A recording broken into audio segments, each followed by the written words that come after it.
بذار برن از این دره هم بگیریم.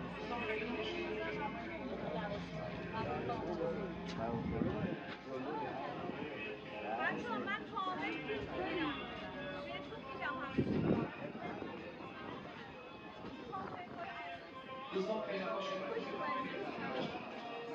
آقا متشکرم.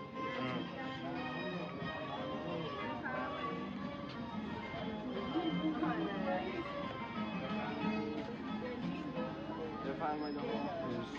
خوش اومدید. برای یوتیوب خودم میخوام. برای یوتیوب خودم میخوام.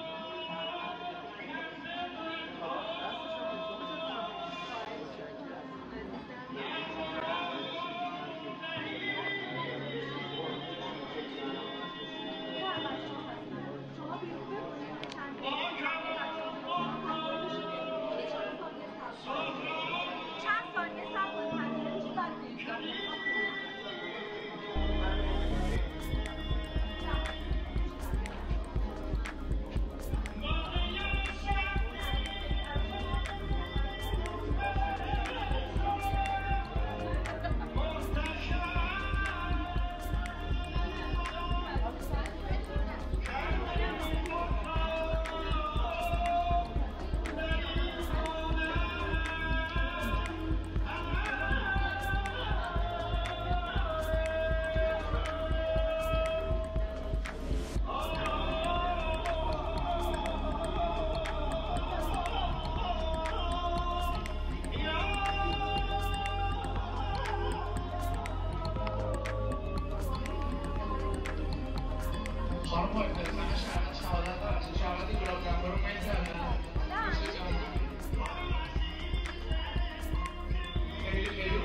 حالا میرسی اونجا شب روز خیلی حسین میشه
عاطفه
چی منظور داری؟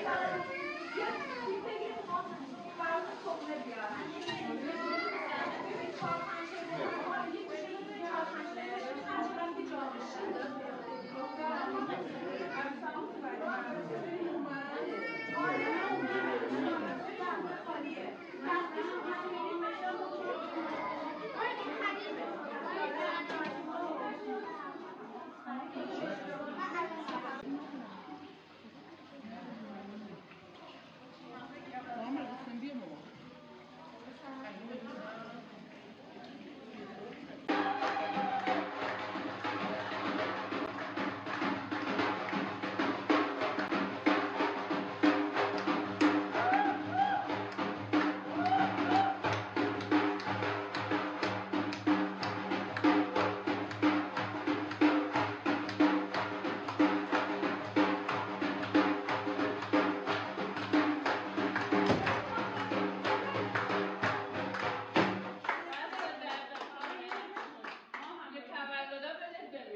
ما تولد بهمن داریم 10 تا. ببین عشق شادی شمع رو نگاه کن برای بخونم. نه میخونم من بلدم. یه صدای خونه تو فیلم میفتم نمیشه میخوام نظر خب ماما چه فیلم بگیر ازم؟ مردی بگیر یه دقیقه تو قشنگ باناز باناز چیکار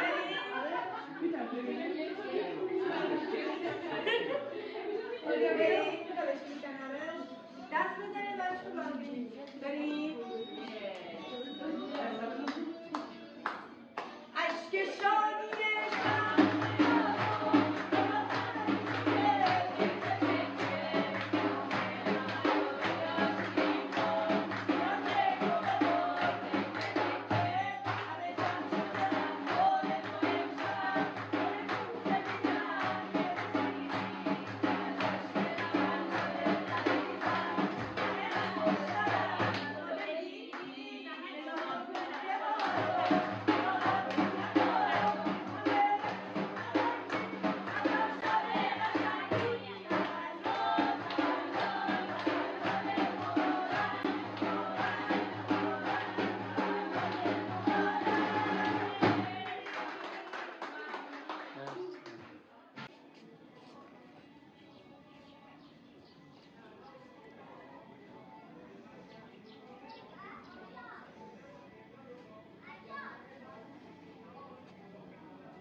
دوستان بزرگوار خیلی مقدم عرض می‌کنم. خواهش می‌کنم تشریف بیارید یه خورده جلو.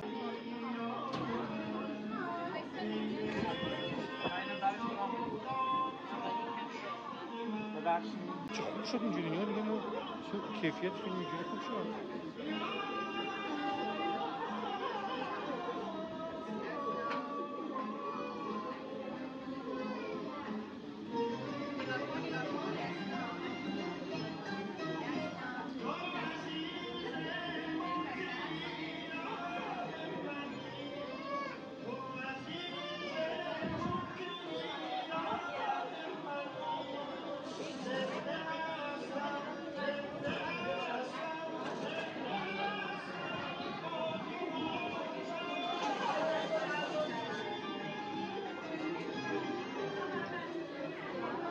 خانم پاکیت همه دوستان تشریف آوردن. خب دوستان من اولش یه سوال کنم. کسی تا حالا تجربه مراسم گلابگیری و آیین گلغلطان نوزاد رو داشته؟ اینجا اگه تجربه نداشته کسی تا حالا رفته مراسم گلابگیری سالها؟ شما رفتین کجا رفتین؟ همینجا بودین. خیلی خوش اومدین. شما کجا رفتین؟ اینجا بودین. یعنی این نفر کاشان نرفته، رمسر نرفته. خب مراسم گلابگیری چجوریه؟ کسی میتونه توضیح بده؟ آقای من هفته گذشته رفتم ولی اصلا یه مشکل پیشته بودم. سلام. چند تا از آدم‌ها بچه‌ها می‌دیدم یه اسمی رو من تمام. خب من یه توضیح مختصر بدم. دوستان اول که من خیر مقدم عرض می‌کنم حضور تک تک شما بزرگواران رو تو همچین روز قشنگ و مبارکی. وجود شما اینجا رو باصفا میکنه، مهر رو بیشتر میکنه. این مجموعه خانوادگی اداره میشه، یه کسب و کار خانوادگی که من و همسرم مادر خانم پدر خانم داریم اداره میکنیم. این نکته اولیش بود که خدمتتون بگم. سالهاست که توی کاشان، توی قمصر کاشان، توی روستاهای کاشان مثل نیاسر، قمصر، برزوگ، کامو، سده و اطراف و اکناف کلا خطه فرهنگی کاشان مراسمی از دوره ساسانیان با عنوان گلابگیری یا همون فرایند تولید محصولی به نام گلاب انجام می شده. این از دوره صفوی به بعد دیگه شدت گرفت و به ثبت رسید و الان سالیانه میلیون‌ها نفر برای بازدید از این مراسم ها میان کاشان. ولی نکتهش اینه که ما شاید تا کاشان نیم ساعت فاصله داشته باشیم. البته ما خودمون خانوادگی همه کاشی هستیم. ولی تفاوتش اینه که اونجا خیلی شلوغه، اینجا کامل خصوصی این برگزار میشه این مراسممون. حالا چه مراسمیه؟ مراسم گلابگیری که یه داستان دیگ و گله. انشالله که همتون مثل گل باشین ولی عمرتون مثل گل نباشه. داستان گل محمدی اینجوریه که با شروع فصل بهار کشاورزا زاره هایی که توی این روستاهای کاشان هستن یک سال به انتظار میشینن تا این گل محمدی به دست بیاد و این گل رو صبحگاه با خانوادهشون با یه ملافه سفید با یه کیسه یا مجمع میرن توی گلستان میچینن، میان گل رو میریزن توی دیگ و فرایند گلابگیری رو انجام میدن. گلاب‌های خوبی تولید میشه توی کاشان، اما خب قطعا همه جا آدم خوب و بد هست. یه سری از دوستان میان میگن آقا ما هر وقت از کاشان گلاب خریدیم گل آب بهمون دادن. ولی من اینجا میخوام گلاب شناسی رو برای همیشه بهتون یاد بدم. کسی میدونه گلاب خوب چه ویژگی داره؟ اگه بدونه یه شیشه جایزه. شما پارتیتون چیو؟ خیلی از دوستان میرن گلاب رو میخونن میگن وای به به چه عطری داره و چقدر تلخه. نه این اشتباهه. گلاب باید تلخی واقعی داشته باشه. حالا تو این برنامه که انشالله برگزار میکنیم حد فاصله حالا خود گل کلا ذاتاً عمرش کوتاهه. برای همین از باستان، از ایرانیان باستان گفتن این گل محمدی یه وسیله واسه پادزه کردن بچه بدن بچه در مقابل حساسیت‌های فصلیه. دلیل گلغلطان نوزاد که ما انجام میدیم یه دلیل علمی داره، یه سری دلایل مثلا فرهنگی هم داره که باورهای اعتقادی مردمه. مهمترینش اینه که مثل پادزه عمل میکنه. اگر الان دقت کنید چیز حدود 5 تا 6 تا نوزادی که هنوز یک سالشون نشده، اینا بهار اول زندگیشونه، اومدن اینجا که گلغلطانشون کنیم. بدناشون رو برهنه میکنیم روی پارچه سفید، گلبرگ‌های گل محمدی رو میریزیم و اینا رو قلطشون میدیم. اصطلاحاً به این فرایند و به این مراسم آیینی میگن گلغلطان نوزادان. دلیل دومش اینه که قدیمی‌ها بزرگان ما ریش سفیدا و مادر بزرگا باور داشتن که این بچه پاک دامن میشه بچه خوشبخت میشه، بچه توی زندگیش خیر و خوشی میبینه. پس برای همین این فصل بهاره که کاشان رو زیباتر کرده و از همه مهمتر حضور پرمهر شما. به افتخار خودتون یه دست محکم بزن، انرژیاتون رو بسنجن. خب الان همکارای من پرگولا رو میارن، من اینجا دیگه مراسم شروع کنم. لطفا یه نوزاد و لباسشو در بیان که کمکم مراسم شروع کنم. چه خوشگله مگه نه خوره خوشگله الان تو میگه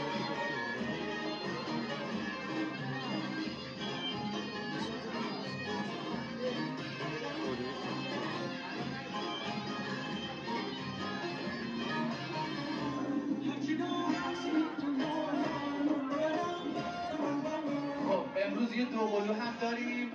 کارم فرمودیم شاهان و حاکان از کجا تشریف آوردیم؟ از تهران. خیلی خوش اومدید دوستان. ما از اول فصل بهار تا الان چیزی حدود 52 تا نوزاد و افتخار داشتیم که اینجا گلغلطانشون رو انجام دادیم. امروز هم فکر میکنم که 6 نفری درسته 6 تا نوزاد و بزن هستن که میخواین گلغلطان رو انجام بدیم. شما میخواین تشریف ببرید؟ خب اگر دقت کنید ما نوزاد آوردیم روی ملافه سفید. چرا گلبرگ استفاده کردیم؟ گل محمدی تشکیل شده از چند تا بخش، کاسبرگ و گلبرگ و نمیدونم این چیزایی که تیغ داره. برای اینکه بدن بچه لطیفه، پوستش آسیب نبینه، ما روی گلبرگ های گل محمدی بدن بچه رو میذاریم. حالا اگر بچه‌تون خواستن عکس بگیرین که بعد دیگه من مادر خانم بیان سر ملافه رو بگیرن با اون حالا ذکر و سنتی که دارن مراسم رو شروع کنن. مادر از شما هم دعوت من تشریف ببریم به عنوان بله این بزرگتر دور ملافه سفید بچه رو بگیریم.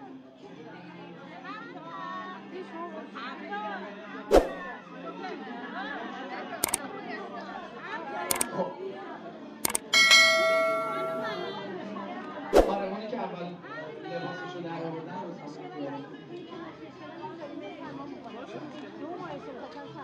خب همکنون مراسم گلغلطان این خوشگل خانوممون رو میخوایم انجام بدیم. دارن ازش عکس میگیرن فعلا تا نوزادای دوقلومون رو بیاریم. انشالله که تنشون سالم باشه، زیر سایه پدر مادرشون خوشبخت، سلامت و با عزت زندگی کنن. براشون آرزوی سلامتی کنین، تو دلتون بهترین اتفاقا رو واسه این بچه‌ها بخواین زیر سایه پدر مادرشون. خب اللهم صل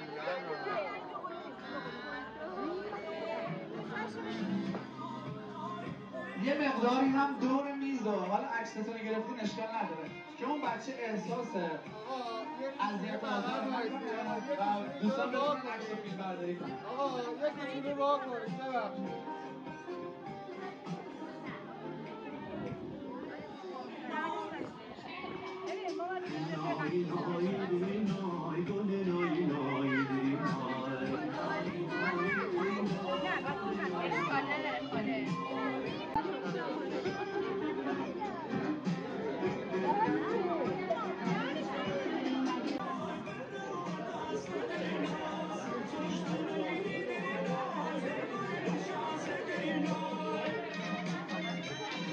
گلبرگ‌های گل محمدی باید رو بدن بچه باشه که این بچه قشنگ قلط داده بشه توی این ملافه سفید و مراسم با صحت خودش پیش بره. چه نوزادهای خوشگلی نوزاد.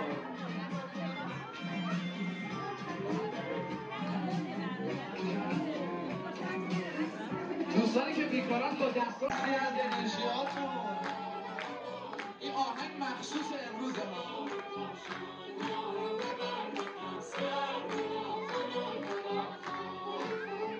انشالله که امسال سال خیلی پربار و خوبی باشه براتون. نوزاد بعدی بزنید. شفای دلمی مثل ارمنایی ارمنای ما رو میگم. روی قلبم به خدا خودت تکیه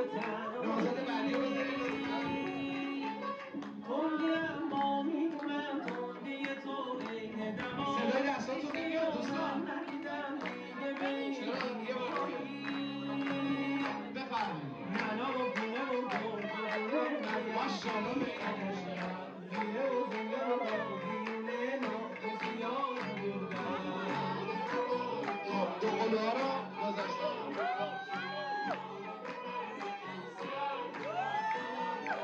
برای سلامتیشون یک چای محکم بکشید خدا سلامتشون کنه ماشاءالله مبارکتون باشه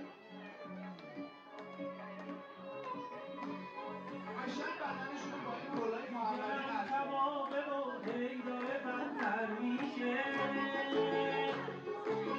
امیدوارم مثل کاسبی آبرو میشه چه بکشید براتون ماشاءالله میدی حالمو بهتر میکنی کاش همیشه بودی با من عاشق پیشه سفر شیر و شنبلیه بهترین آسوده یه ذره بیا عقب شما من خودم همه شونم دست بزنی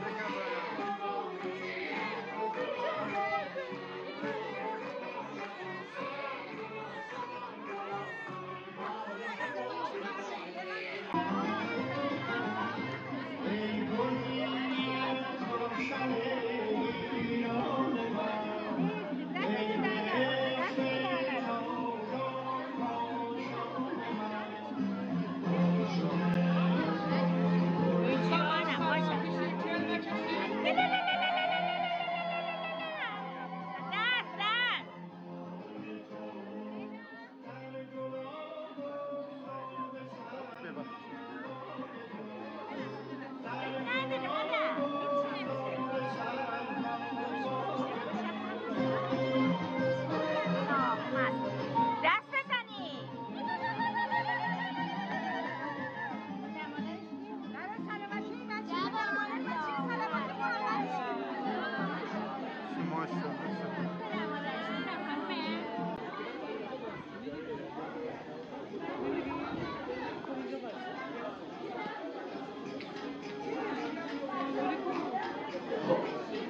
دوربین خوب کی داره خانم پاکته شما میتونید بعدا برای ما بفرستین مرسی خب دوستان خواهش می‌کنم همه رو به اون دوربین بیستم من جمله‌ای که میگم و به اعتبار همدیگه تکرارش میکنیم میخوام بگم یک بار آزمایشی با هم تکرارش میکنیم و بعد اگر همه اوکی بودن دستشون میاد چجوری باشن بعد گلا رو در مرحله دوم میریزیم روی سر همدیگه و مراسم رو انجام میدیم به این مراسم میگن مراسم گلریزان قدیما عروس دامادایی که تو فصل بهار داماد یا عروس میشدن و به این صورت روشون گل میریختن که میمون مبارک باشه خب من میگم اینجا روستای دهاباد شهر بادرود شهرستان نطنز تور شهر پاکدشت گلابگیری 1404 بعد شما جیغ و دست و هورا میکشین و گلا رو میریزین ولی الان گلا نمیریزین اون گلابگیری 1404 یا بهار 1404 رو آخر سر همه با هم میگیم و دستامون میاریم بالا پس یک بار آزمایشی بدیم ولی گل نریزین حواستون باشه این آزمایشیه آماده این الان فیلم رو لازم نیست بگیرین آزمایشیه چون من آهنگم نمیذارم 1 2 هم نگاه به دوربین رو به جلو لبخنداتون قشنگ پیدا باشه انرژیاتون فول انشالله این فیلم رو به یادگار میخوایم به ارمغان ببریم 1 2 3 اینجا روستای دهاباد شهر بادرود شهرستان نطنز تور پاکدشت بهار 1404 اینجوری میخواین کل بکشین آره؟ اینقدر انرژی صبحونم نخورید این همه صبحونه نشون دارید یه بار دیگه آزمایشی میدیم آماده این 1 2 3 اینجا روستای دهاباد شهر بادرود شهرستان نطنز تور پاکدشت بهار 1404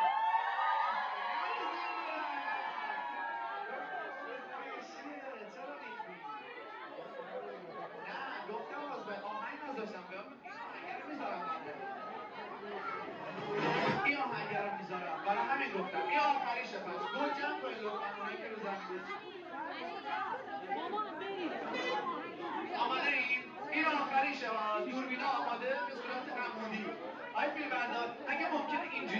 ببخشید تو رو خدا.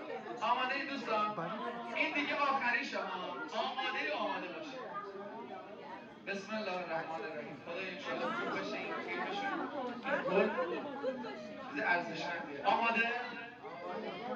این فیلم اصلیه ها. یک بچه ها پس پارک دشت و بهار 1404 رو همه با هم میگیم و تا صدای آهنگ رو شنیدین شادی میکنید انشاءالله. آماده؟ یک دو سه. اینجا روستای دهآباد، شهرستان نتن، شهر بادرود، تور بچه های پاکنش، بهار 1404.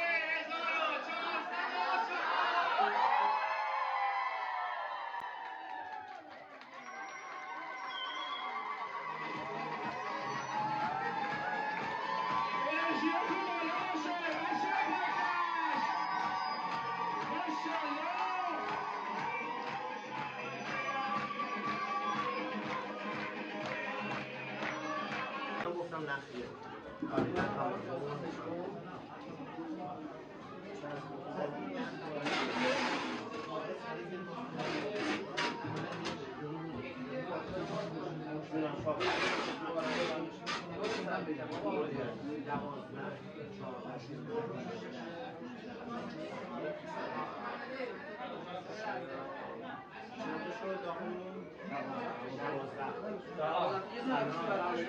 قربونه سلامت 14 16 22 الان من 24